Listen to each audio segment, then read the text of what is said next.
Hi welcome to కొలుగురు 24/7 news TV.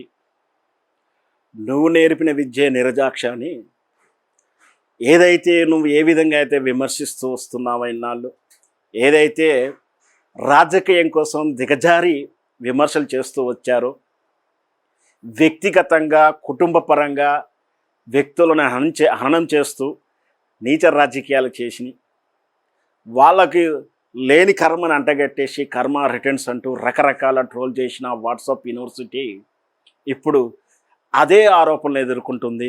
కర్మ returns అంటూ సామాన్యులు సోషల్ మీడియాలో కొడై కూస్తున్నారు. బండి సంజయ్ విషయంలో కర్మ రిటర్న్స్ అని చెప్పేసి సోషల్ మీడియా గులాబీ దళం, ముఖ్యంగా గులాబీ దళం కోడై కూస్తా ట్రోల్ చేస్తూ ఉంది. ఇక్కడ ఏం జరిగింది, అసలు వాళ్ళు ఎందుకు ట్రోల్ చేస్తున్నారు, అక్కడ సోషల్ మీడియాలో ఎందుకు బండి సంజయ్ని టార్గెట్ చేస్తున్నారు, వివరాలు తెలుసుకునే ప్రయత్నం చేద్దాం.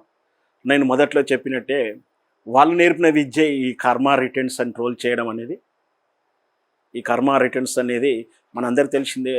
వాట్సాప్ యూనివర్సిటీ మహత్యము 2004 నుంచి ఏ విధంగా ప్రారంభమై అంచెలంచెలుగా వెతుకుతూ ఈ దేశంలో ఎట్లా వ్యాప్తి చెందుకుంటూ వెళ్ళిపోతుంది, అబద్ధాలనే ప్రధానంగా పెట్టుకుంటూ వ్యక్తిత హననాలనే టార్గెట్గా పెట్టుకొని రాజకీయాలు చేస్తూ సోషల్ మీడియాలో హల్చల్ చేస్తూ అబద్ధాలనే ప్రచారం చేస్తూ నిజం కూడా ఒకసారి మన కళ్ళారా చూసినా కూడా నమ్మలేని స్థితిలో అబద్ధాలని మన బ్రెయిన్లో ఇంజెక్ట్ చేసిన తీరు మనం చూస్తున్నాం. వివిధ సందర్భాలలో కేటీఆర్ గారిని, కేసీఆర్ గారిని, కవిత గారిని కర్మ రిటర్న్స్ మీరు ఆ రోజు అలా అన్నాడు కాబట్టి మీరు అక్కడ ఓడిపోయారు, భయంసాల మేము గెలిచిపోయాము, మీరు అట్లా అన్నారు కాబట్టి హిందువులందరూ ఈ విధంగా మిమ్మల్ని ఇలా చేశారంటూ చాలాసార్లు ట్రోల్ చేశారు. ఇప్పుడు అదే టాపిక్లో అదే కర్మ రిటర్న్స్ అంటూ బండి సంజయ్ గారిని ట్రోల్ చేస్తూ ఉన్నారు. ఇక్కడ విషయం ఏంటి మనందరికి తెలిసిందే. ఈ మధ్యకాలంలో వెరీ రీసెంట్గానే బండి సంజయ్ గారు కేటీఆర్ గారిని విమర్శించే సందర్భంలో తను వాడినటువంటి పదజాలం, నువ్వు గనక కేటీఆర్ అంటే ఆ సంస్కారమైన భాషని, సంస్కారమైన పోలికని నేనైతే ఉచ్చరించాలంటూ కూడా ఆయన మనసు రావట్లేదు. ఆ విధంగా నువ్వు కేటీఆర్, నువ్వు మీ నాయనకే అంటూ ప్రశ్నిస్తూ సంస్కారహీనంగా మాట్లాడినటువంటి వాక్యాలు మనం చూసాం.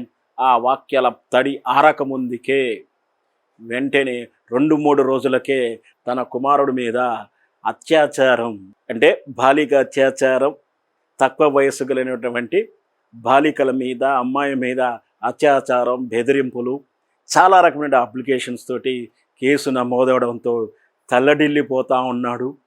అంటే కొడుకు పట్ల ప్రేమ ఎవరికైనా ఉంటుంది. ఎంత అంతకుడి మీద కూడా కన్నతల్లి ప్రేమతోనే చూపిస్తుంది, కన్నవాళ్ళు అలా చూపిస్తారు.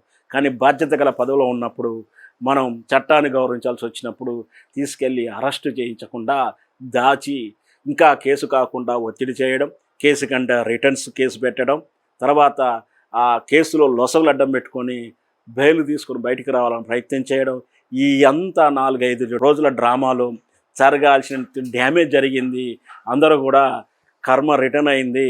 ఏదైతే పుట్టుక గురించి, తల్లిదండ్రుల గురించి మాట్లాడాడో, ఇప్పుడు తన కడుపులో పుట్టినటువంటి కుమారుడి ఇప్పుడు నానా మాటలు అంటున్నారు, నీ పెంపకం బాలేదంటున్నారు. మళ్ళీ తను పుట్టినటువంటి అంటే తన తల్లిగారు పాపం మనం అనకూడదు. ఇదంతా ఆందోళన చెంది ఈ జరుగుతున్నటువంటి పరిణామానికి ఆమె ఆకస్మికంగా మరి హార్ట్ స్ట్రోక్ అని వార్తలు అయితే ఉంటున్నాం, హాస్పిటల్లో జాయిన్ అయిందని అధికారిక వార్త అంటే న్యూస్లోనే వచ్చింది, మెయిన్ స్ట్రీమ్లో కూడా మనం చూసాం. అంటే ఆమె కూడా ఆందోళన, అంటే ఈ విధంగా మీరు వ్యక్తిగత దిగజారి రాజకీయాలు చేయడం వల్ల కర్మ రిటర్న్ అయితే ఇప్పుడు నీకు పుట్టిన వాళ్ళకు ప్రాబ్లం వచ్చేసింది. మీరు ఏదైతే మీ తల్లిగారు కూడా ఆందోళన చెందుతూ ఉంది అని మీరే స్వయంగా చెప్తున్నారు. మరి అది గేమ్ చేసుకోవడానికి సింపతి గేమ్ ఆడుతున్నారా, ఏం జరుగుతుందో మాకైతే తెలియదు. కానీ మొత్తం మీద ఏం లాభం బండి సంజయ్ గారు, ఇటు మీ కడుపున పుట్టిన వారికి, మీరు పుట్టిన తల్లికి రోదన మిగిలిచిపోయింది ఈ సంఘటన అంటూ కర్మ రిటర్న్స్ అవుతాయంటూ కూడా సోషల్ మీడియాలో ట్రోల్ అవుతుంది. ఏం జరిగినా కూడా వాస్తవం ఏంటంటే ఆరోపణ వచ్చినప్పుడు ఖచ్చితంగా విచారణ జరగాల్సిందే, విచారణ ఎదుర్కోవాల్సిందే. అది అప్లికేబుల్ సెక్షన్ ప్రకారం bail, non bailable, station bail ఏదైతే అది చెందాల్సిందే, అరెస్ట్ కావాల్సిందే.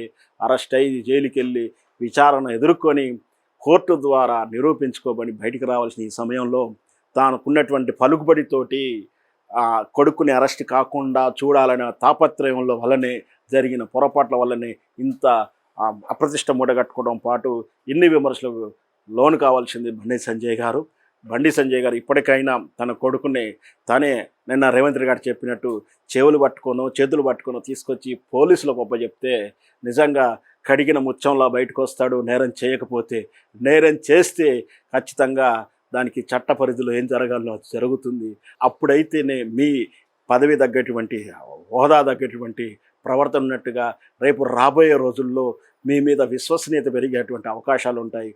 ఆ విధంగా మీరు ప్రవర్తిస్తారని మేము భావిస్తున్నాం.